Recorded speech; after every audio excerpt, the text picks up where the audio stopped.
Just what are your main motives, though, for coming into full communion? Because people talk about the fact that you need to be ordaining new bishops, and that is one of the reasons why there's a certain urgency. But what is your take on that? What is your response to that? So let's say first, we have always repeatedly and constantly said we are not outside of the church, and so we maintain that. Let's say we have all the elements which are necessary to what was understood in former times as being the communion, so to be in communion with the church. I may say, with the Council, they have invented a new sense to that word communion, speaking of full communion, of partial communion, which is very confusing again, because, let's say, the normal Catholic would understand with the word communion the old way, that is, either you are in or you're not. It means you are schismatic or you are Catholic, period. Now they have introduced this not in full, where you no longer know what it is really. And so we just claim that we have the right to be labeled as Catholics, because we are, because we recognize the authorities and because we recognize all these elements necessary. That's the first point. But besides that, I do not seek this regularization, canonical regularization, as an absolute. For me, it is given, it is a right to have it, but we are not going to compromise to hurt the faith, the discipline of the Church, to get that.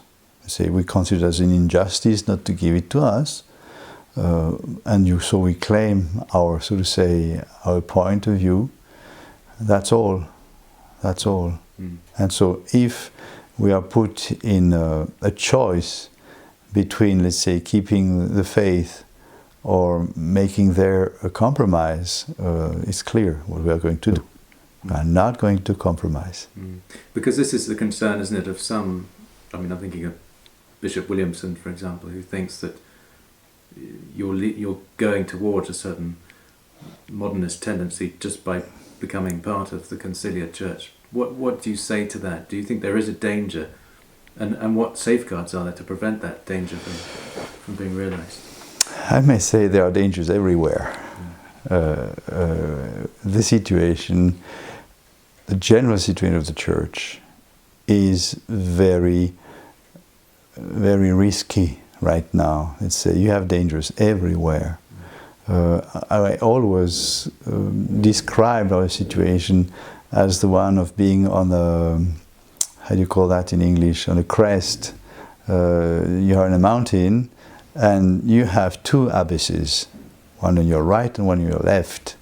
And if you put your foot either, say, wrongly, too much to the right or too much to the left, you fall. And I may say the devil doesn't care on which side you fall. What matters for him is that you fall. And I consider almost as a miracle that we did not fall till now.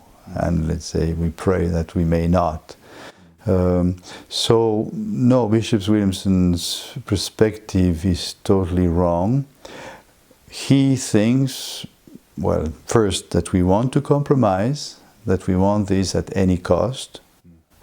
And then, the second point, he says that we will be under the influence of liberal people, and as there would be the authorities, we would necessarily go into the mainstream. And once again, that's not for us an option. So we ask, we request from Rome for guarantees that we can continue the way we do. And have you seen guarantees which you could accept being put forward, or not yet? I think, let's say, the more we go, the more lenient Rome goes too. And that's why, let's say, now we start to speak about getting closer That's because Rome is little by little giving or granting what we see as a necessity.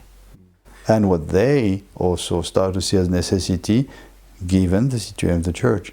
It's not the whole Rome, it's a part, it's, let's say, the most conservative, which are totally appalled by what's happening in the church.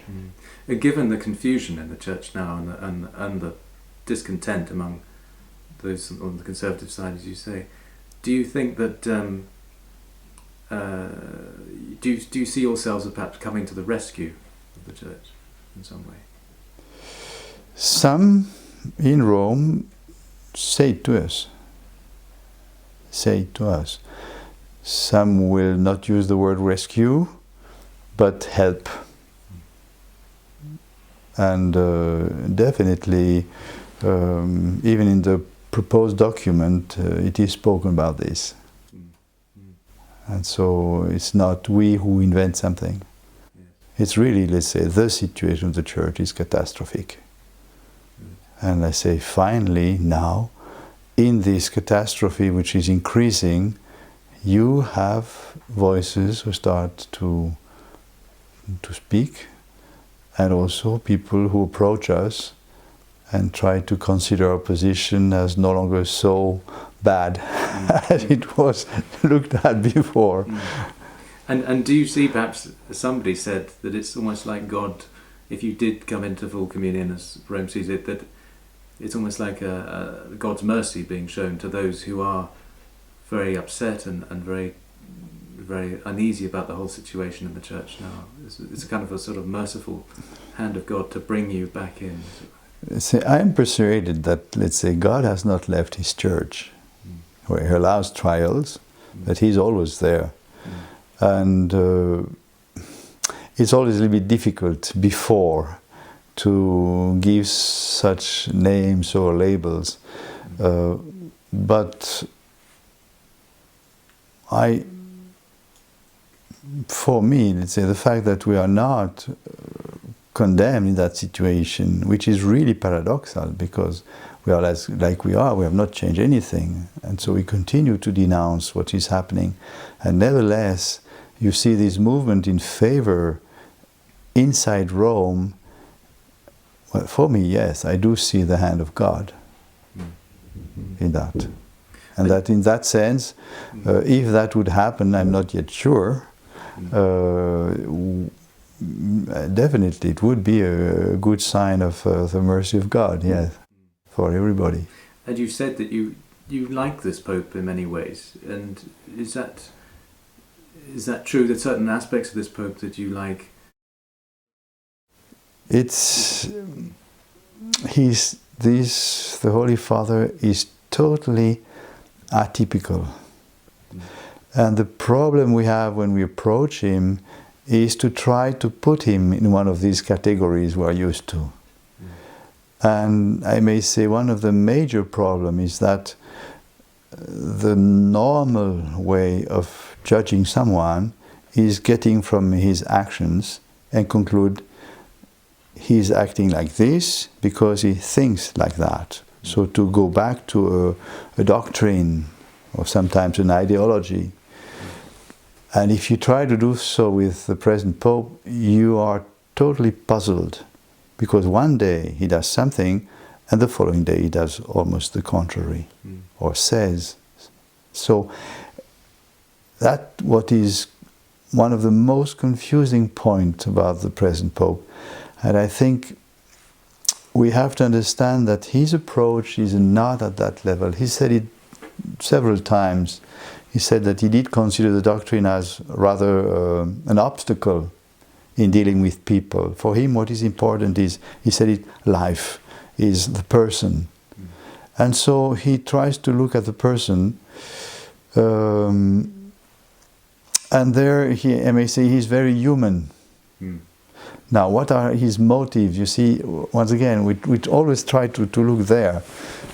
For me, he appears as someone who would like to see everybody saved, to see everybody have the access to God, and who, like a rescuer, who at the end, unties the rope, which is the security, to put himself in a risky situation to try to get to other people. And I may say, probably that's also what he's doing with us. Let's say for the modernist, he certainly has untied the so-called secure rope to get to us. And himself well said it to us that he had problems with some people in the church because of his approach. But he's using the same approach to everybody who is on the side. But it's interesting though, isn't it? Because I think a lot of his criticism, his harshest criticism, is always for who he calls the doctors of the law and those who he considers to be sort of pharisaical.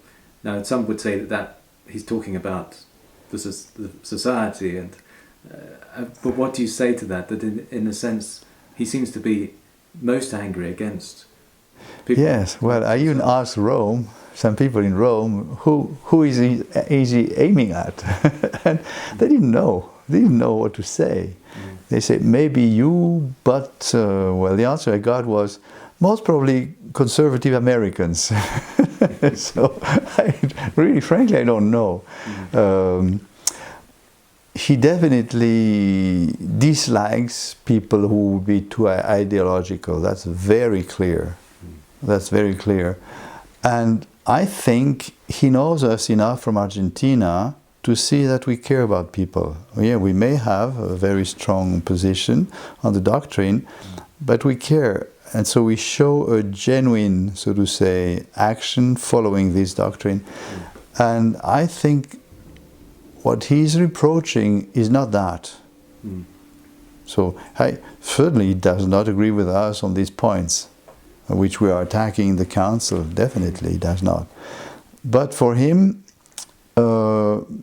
as the doctrine is not so important, the people are important, and there we have given enough proof that we are Catholics. So you see, that's the approach he has. And you say that he sees the SSPX as sympathetic to his concerns about a self-satisfied established church that no longer looks for the lost sheep. I would not go even so far. He just sees that we are genuine, period. And so he certainly sees things he disagree with in us, and probably would see us to change. But for him, that's not the important. The important is to love Jesus.